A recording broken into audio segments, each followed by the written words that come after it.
Hello, my witches and warlocks. Sick and tired here, and today we have another viewer submission. If you would like to send in your stories of your narcissistic parents, your childhood trauma, or anything else you'd like to get off of your chest, you can email me at samanthafisher1984@gmail.com and our little family will discuss. I hope you like my Christmas earrings and my Christmas shirt. I'm very Christmassy today. Our poster did not specify whether or not they wanted to stay anonymous, so I am going to just keep them anonymous regardless. For short context, I lived with my narc mom for 19 years and I'm about to turn 27. I'm gonna tell the fun story of when my mom kicked me out for the second time. So I was 19, had just lost my job, and was playing World of Warcraft at night, as usual, on the family computer. And while I was waiting in game, I pulled up my email to tell a friend something. My mom, 58, woke up and came into the room and started yelling at me for emailing someone and having Gmail open while World of Warcraft was running. Her rule was only one program at a time because she claimed it used all the internet data we had because it was limited. She told me to go to bed and I did, whatever. The next day, I turned on the computer to get started on a resume and looking for jobs as I just lost mine and I was the only one working and supporting us. She came in and started unplugging things from the walls and screaming at me that she didn't trust me because I was emailing someone she didn't know and she didn't trust me at all anymore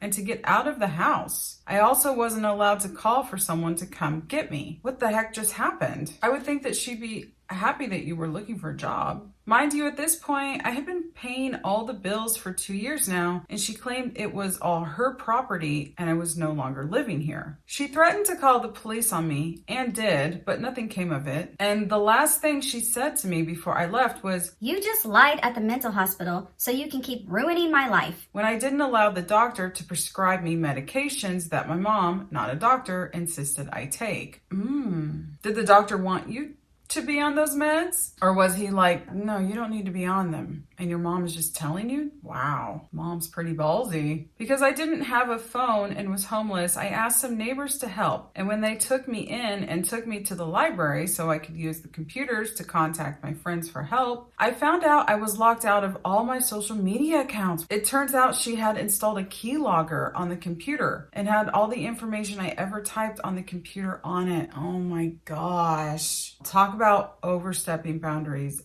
big time. She made it so that I could not contact my friends or take my medicine or collect property that was mine while I was homeless for the second time in a small town of 200. Anyways, neighbors helped me get my first cell phone, my own bank account, my own P.O. box, housed me for 2 weeks, and helped me enroll in Job Corps to live on campus and get my diploma and a trade skill. Wow, fantastic. Once I got my own phone and made new social media, all kinds of people started contacting me, telling me my mom was sick and I needed to come home immediately and help take care of her. I blocked every single attempt because I was now an adult and there was no coming home because she told me in her own words that it was no longer my home. About a month passes and the neighbor who took me in calls to inform me that my mom had died. A few days after kicking me out, she was out in the horse pasture taking care of the animals. Yes, we had a small farm and I was the sole carer for the animals, while she stayed inside and watched TV or played games or talked badly about me to the elderly neighbors. Wow, wait, so you guys had a farm and your mom is telling you to get out? I would assume you were doing a lot of the heavy lifting around the farm and helping her a lot. Anyways, she had gone limp on one side and crawled from the pasture to the house to call my estranged brother for help, too proud to call 911. Wow, your brother's estranged too? He takes her to the clinic. They call an ambulance because it looks like a stroke. They do a brain scan and found 2 large masses that had taken up a large portion of her brain. Oh no. She had terminal cancer and she was about to die from it. Further testing showed it was in her lungs, adrenal glands, and various parts of her abdomen. My mom had smoked for over 40 years, and I remember getting my diapers changed while her cigarettes were directly in my face.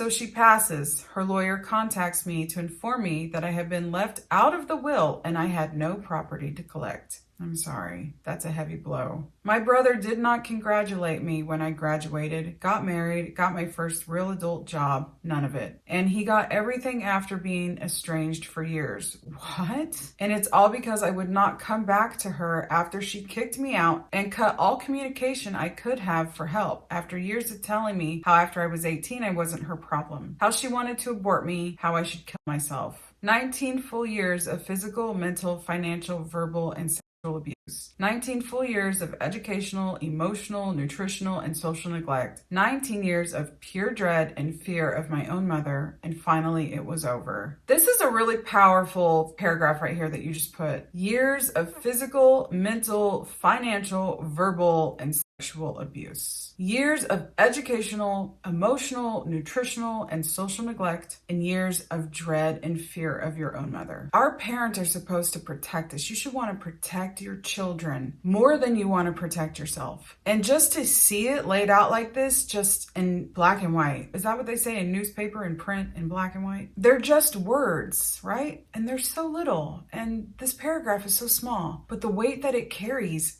ruins lives. We have so many people that are finally going no contact with their parents. And now the parents are starting to wonder, why are they doing that? I can't believe it. It's not fair. Why would they do this to me? I'm a good mom. I'm a good person. I'm sure that a lot of you can relate to what you're reading right here. A lot of you. I know I can. Now, while my mom might not have been the ones to physically or sexually ever put her hands on me, she allowed it to happen to me. She allowed these things in my life. I never felt safe with my own parents. And I think that that is probably the worst failure that you could ever have as a parent, is that your child doesn't feel safe. The worst part is that not once did she ever apologize for what she did. None of the dozens of Facebook accounts contacting me started with, "Hey, sorry I put you on the streets with no way to get help and miles away from an actual town and locked you out of your own property so you couldn't access funds." Oh, they never say sorry. To them, they never did anything wrong. My brother said the only thing she spoke of me was her side of the story to the fight she started and how we tried to get you to come back home. Unfortunately, my dad passed when I was little, and I don't have grandparents. I got in touch with my bio dad's family, and they have been the absolute best. The neighbors who took me in were angels, and I will never forget their kindness, and I will never stop paying that forward. I'm happy for that. I'm just sad that you couldn't get it from your own mother. I have more stories for sure, but this one has impacted me the most in my life. If you took the time to read this, it means so much for someone to hear my story. I was silenced for years by the booming voice of a narcissistic mother, and now my spirit is free from her cold tendrils. Thank you for giving me a place to share my story and to hear your story and the stories of others. It sucks to know I'm not alone, but man, I am so glad I'm not alone. Much love. Very well said. And I've said that before. I hate saying that I feel good that I'm not alone, because that means that you guys have suffered, and I don't want that.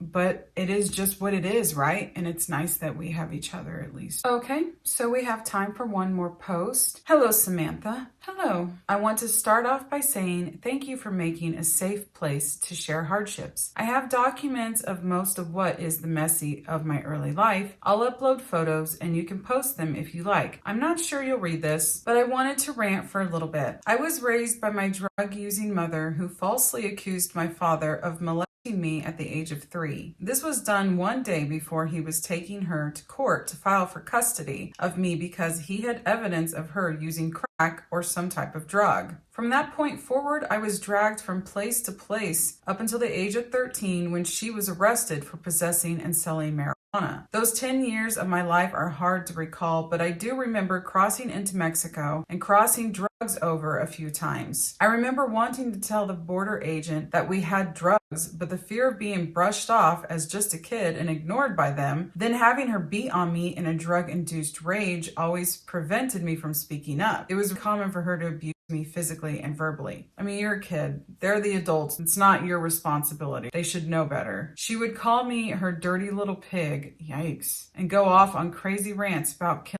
the police officer. Oh my gosh. I remember when she was arrested, they had both of us in a holding cell. And when they relocated me to foster home, she hugged me. I felt disgust and sadness that she couldn't be a good person, not even for her only child. She left me alone with no food or water for 3 days, then coming with McDonald's breakfast as an apology. I disliked their breakfast at that age, more so now because of this event, and remember thinking you don't even know what your child likes. Another time, she left me in a hot car. I remember crying and sweating. Or after being deported, I was forced to visit her in Mexico, where she enrolled me in school. There I attended for a few weeks. That resulted in my aunt, who was my guardian at the time, to book me a secret airplane flight. I was dressed in the school's uniform, but instead of walking to school, I ended up taking a cab to the airport to get away from her. She would rarely reach out, and the last couple times she did, she asked for my godparents' PH number to ask them for money that she never paid them back. She owes people everywhere money, and it'll be over hundreds. I don't know how she does it. I've had emotional difficulties with my godparents, like, why be godparents when I needed you? You're not there. Now I understand there's more. Maybe no one told them. Regardless, I'm going to be 30 soon. I have a 1-year-old and another on the way. Life is great now. I have a caring husband and am on a long road of mental recovery. This is my first time writing it out, and it feels great. Thank you. No, thank you. Your words are very sweet. But honestly, all I'm doing is sharing. You guys are the ones carrying the burden and putting yourselves out there. Don't thank me, thank yourselves for being so amazing. Thank you so much for submitting your story, and thank you so much to all of you for being so brave to share. It means a lot to me, and I'm sure it means a lot to a lot of people. Until next time, I hope that you guys have a wonderful day. I hope you have a wonderful holiday, and I hope that your magic is strong and your symptoms are low.